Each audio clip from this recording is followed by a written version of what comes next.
tape will provide a training tool with which you, the CATV technician, can learn to identify cable problems as they appear in the television picture.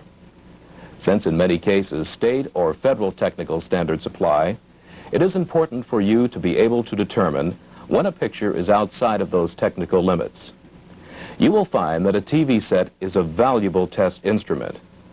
For the purpose of this tape, FCC standards and those adopted by the Canadian Radio and Television Commission, CRTC, will be noted where they apply. This tape will accurately show various types of technical defects within the limitations imposed by the recording equipment. Therefore, every possible precaution has been taken in production to avoid unwanted distortions. Additionally, it is vital that the pictures you are about to observe are as free from videotape and monitor distortions as possible. The following test signals are provided so that you may now adjust your monitor to yield the best possible picture. This 5-step staircase signal shows the grayscale rendition of your monitor and will enable you to properly set its brightness and contrast controls. The bar at the extreme left is the blackest black, and the bar to the extreme right is the whitest white that your monitor is expected to display. Adjust the brightness control for a comfortable white level on the extreme right bar. Now, adjust the contrast control to make the extreme left bar just slightly brighter than if it were totally black. Your monitor should now distinctly display all 5 steps of gray from dark black to bright white. The color bar signal shows the proper color for each bar. Being careful not to disturb the settings of brightness and contrast controls, adjust the monitor's tint or hue control to make the proper colors appear in the sequence.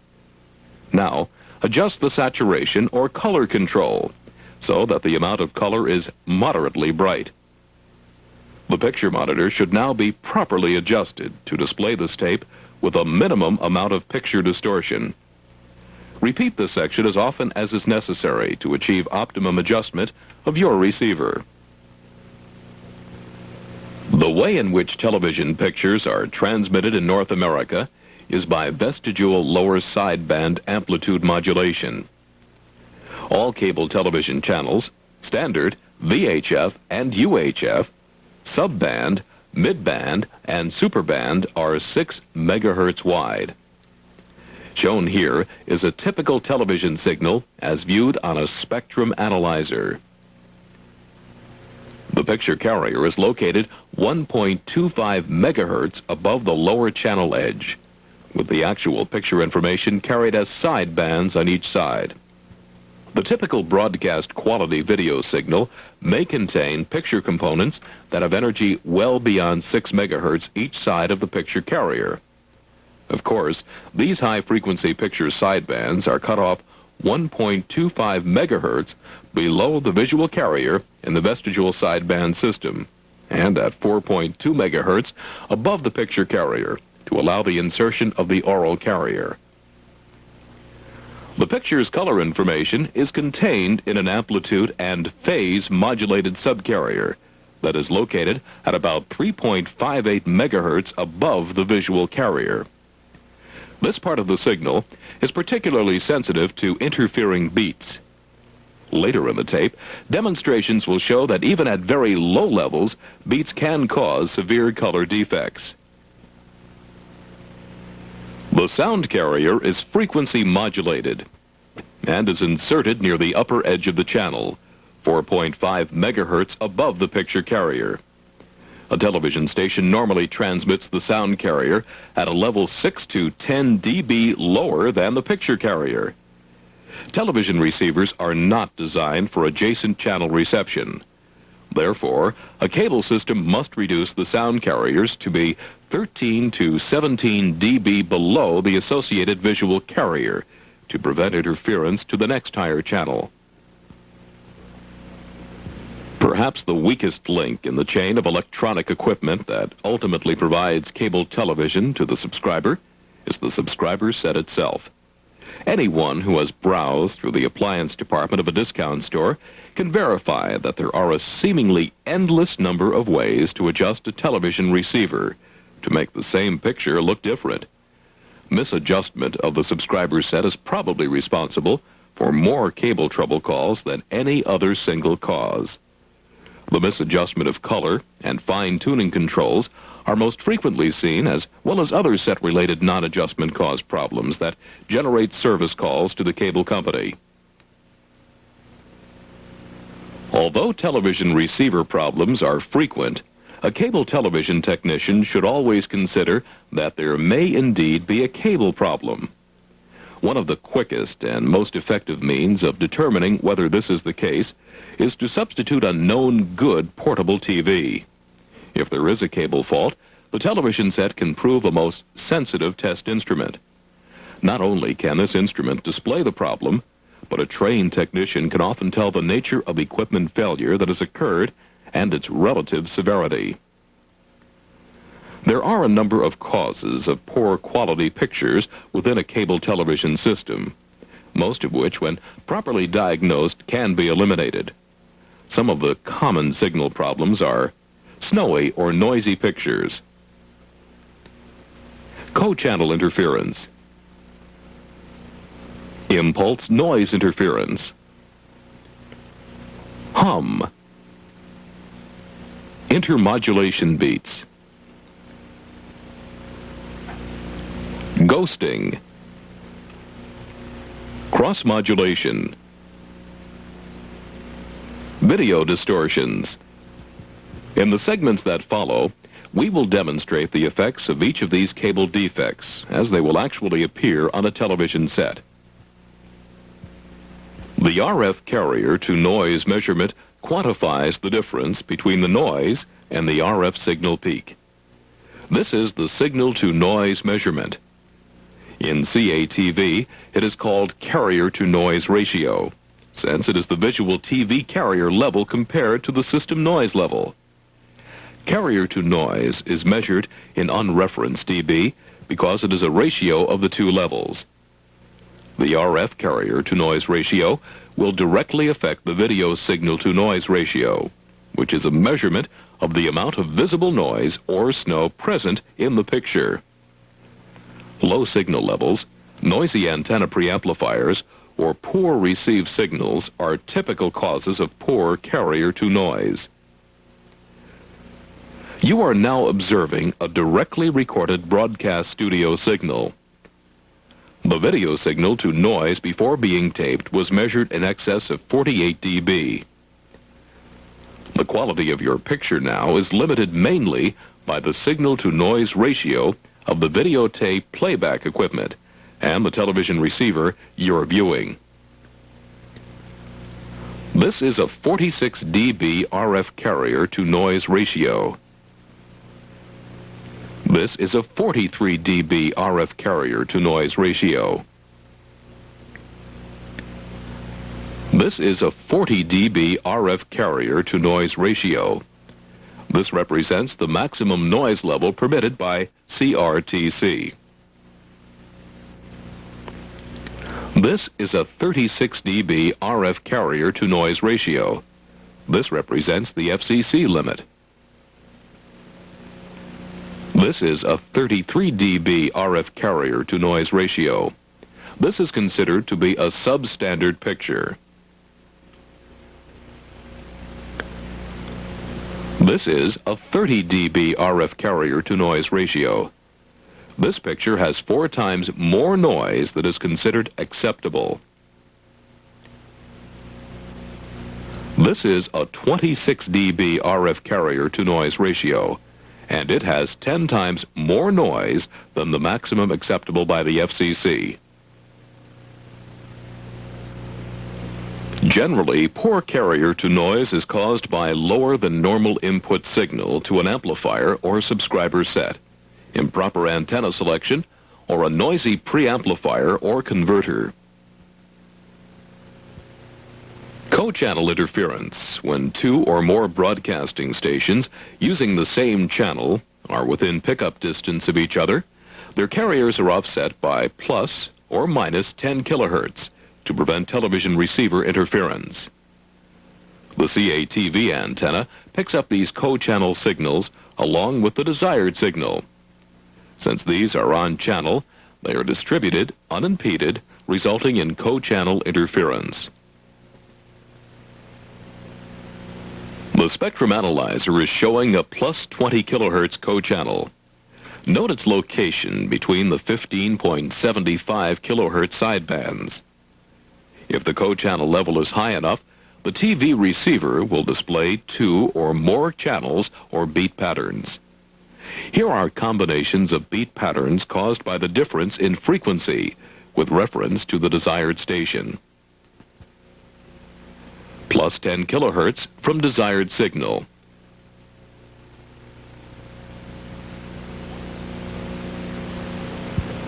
Plus 20 kilohertz. Here the desired signal has a minus 10 kilohertz offset, and the interfering signal has a plus 10 kilohertz offset. Zero-beat co-channel causes severe picture impairments, as you can now see on your screen. Co-channel interference is minimized by either physically shielding the receive antenna from the undesired signal or by increasing the directivity of the array to provide maximum desired signal and minimum undesired signal. Shielding of the antenna may consist of nothing more than placing the antenna in such a position that a hill, a building, or a water tower blocks the undesired signal. Increasing the antenna array's directivity has many possibilities and can be quite effective even when the undesired signal is close in bearing to the desired signal. Antenna orientation to place the undesired signal in a null in the antenna pattern can be successful. The use of antenna array phasing or a bucking antenna to null out the interfering signal can also be very effective. Impulse noise is caused by rapid rise-time electrical transients that have wide-band noise characteristics that can extend into the hundreds of megahertz. Sources can be cracked power line insulators, poor transformer grounding, load switching transients, automobile ignitions, motor, SCR or triac power control circuits, doorbells, electric fences, neon signs, and so on. Shown is a typical case of impulse noise. It should be noted that measurement of the absolute noise power level of the impulse noise interference can prove very difficult and is beyond the capability of the usual CATV testing instruments. The elimination of impulse noise also can be difficult, particularly when power lines between the head and receive antenna and the station are the sources. Elimination of noise caused locally by motors, etc., and carried on the AC line is usually a case of brute force power line filtering, either at the offending piece of equipment or at the subscriber's receiver. Location of the noise source can be facilitated through use of inexpensive portable FM receivers, which when tuned between channels will detect the transient interference. System hum is caused by an active or passive device not properly filtering the 60-cycle AC repetitive waveform. There are many potential sources, such as improper grounding of power supplies or power distribution ground loops. This shows a 10% hum, a very severe case.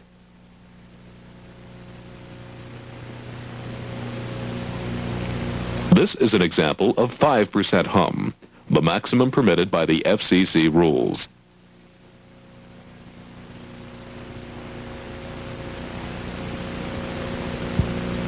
Intermodulation beats are undesired signals that occur within a channel.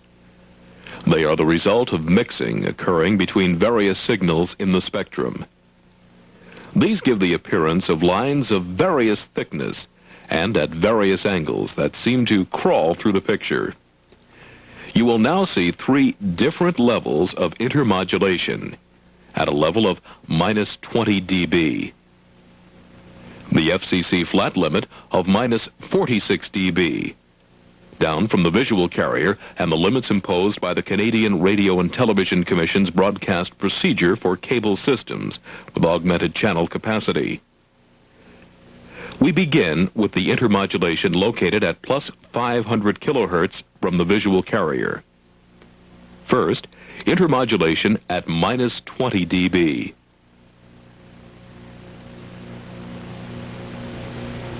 Then the FCC limit, minus 46 dB. And finally, CRTC limit, minus 57 dB.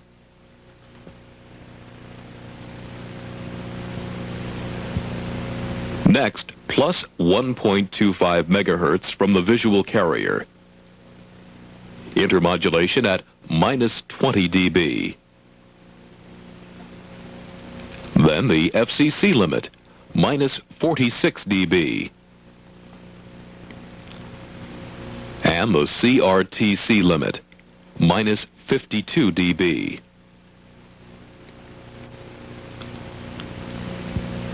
Now, at plus 2.5 megahertz from the visual carrier. Intermodulation at minus 20 dB. Now the FCC limit, minus 46 dB. And the CRTC limit, minus 40 dB.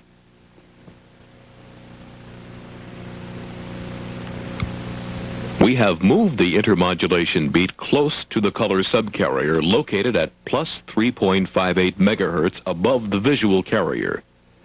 Note particularly how the presence of the beat has affected the color.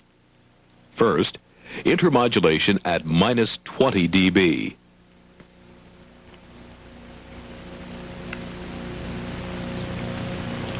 Then, the FCC limit, minus 46 dB.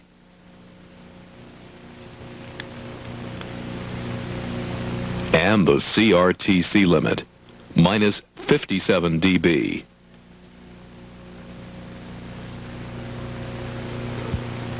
Finally, we move the intermodulation beat to plus 4.2 megahertz from visual carrier, just below the sound carrier. Again, intermodulation at minus 20 dB. Then, the FCC limit, minus 46 dB. And the CRTC limit, minus 40 dB. We shall now sweep an intermodulation signal across the entire channel at a level 20 dB below the visual carrier.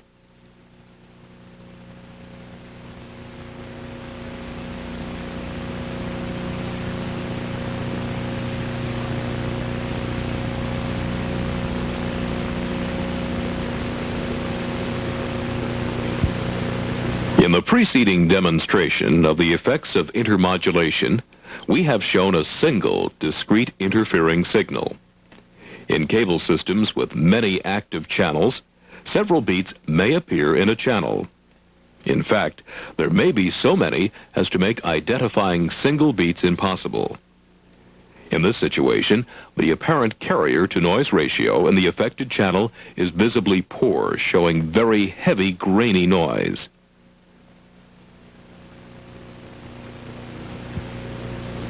The effects on pictures of single, discrete intermodulation beats are dependent upon both amplitude and frequency. You have seen this fact graphically demonstrated in the preceding section of tape. Intermodulation products are caused by nonlinear operation of electronic devices. Possible causes are improper equipment operating levels due to failure of AGC amplifiers, loss of pilot carriers, misset level controls, internal amplifier changes resulting in nonlinear operation, or strong external RF signals overloading antenna preamplifier or processor input circuits. Ghosting is caused when a portion of the desired signal reaches the television receiver at a time different from that of the desired signal. causing the picture to be displayed with a second, third, or more reflections. Here is a severe case of cable mismatch-caused ghosting. Notice that the ghosts occur to the right of the picture. Ghosting at the antenna is caused by the same signal arriving by way of several different routes, also called multipath. Reorientation of the antenna may prove helpful. Additionally, phasing or other antenna spacing techniques have been successful in some cases. Ghosting within a cable system is the result of reflections caused by mismatches in passive devices, defective cable or connectors, or amplifier input or output ports. These mismatches cause the signal to bounce back and forth and arrive out of time coincidence at the receiver. Another source of severe ghosting is the direct pickup by the television receiver of strong local stations off-air on the same channels as on the cable. This ghosting is due to the off-air signal arriving before the cable signal, which is delayed by the long propagation time in the distribution system. Direct pickup ghosting can be distinguished from mismatch ghosting because the ghosts occur to the left of the image instead of the right.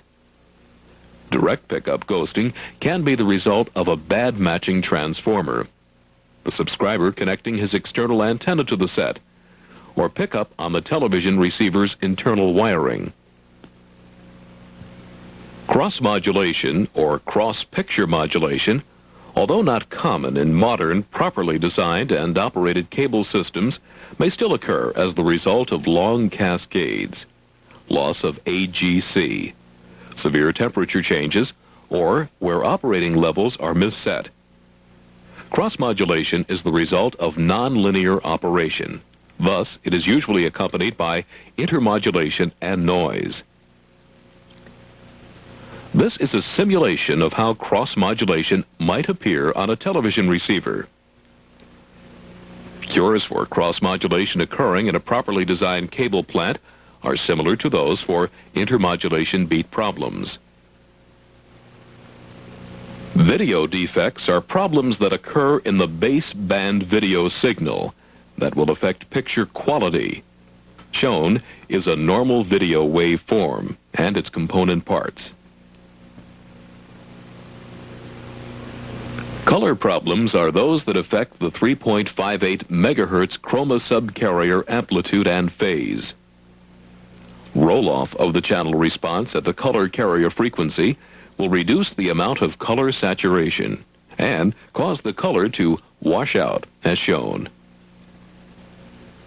The use of poorly designed or an excessive number of band pass or sound reduction filters cause the higher frequencies within the channel to be delayed longer than the lower frequencies. The result is chroma delay, which shown here is similar to ghosting, except only the color is displaced. It is sometimes called funny paper effect.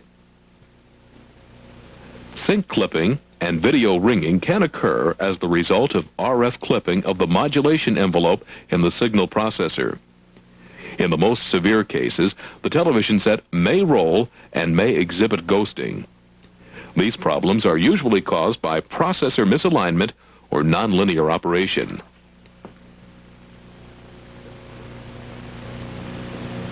Sync clipping cannot be detected at RF.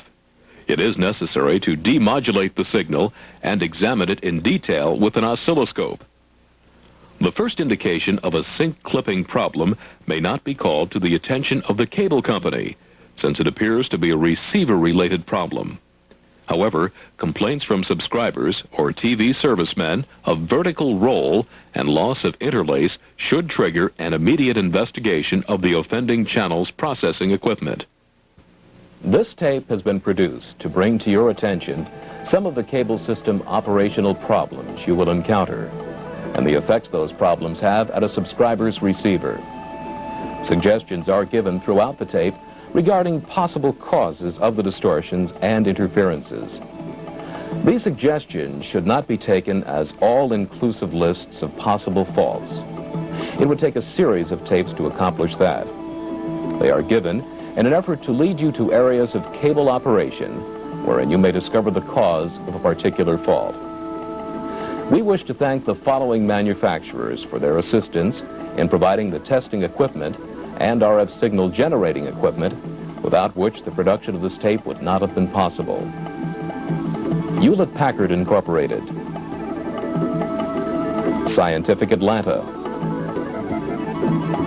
Tektronix Incorporated, this videotape was produced by the New York State Commission on Cable Television and the Society of Cable Television Engineers at the facilities of the New York Network.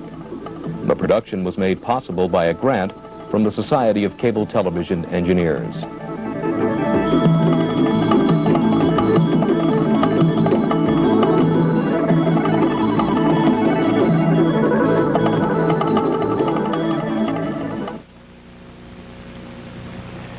Rights to copy, distribute, and resell this program are by license from the New York State Cable Commission or the Society of Cable Television Engineers.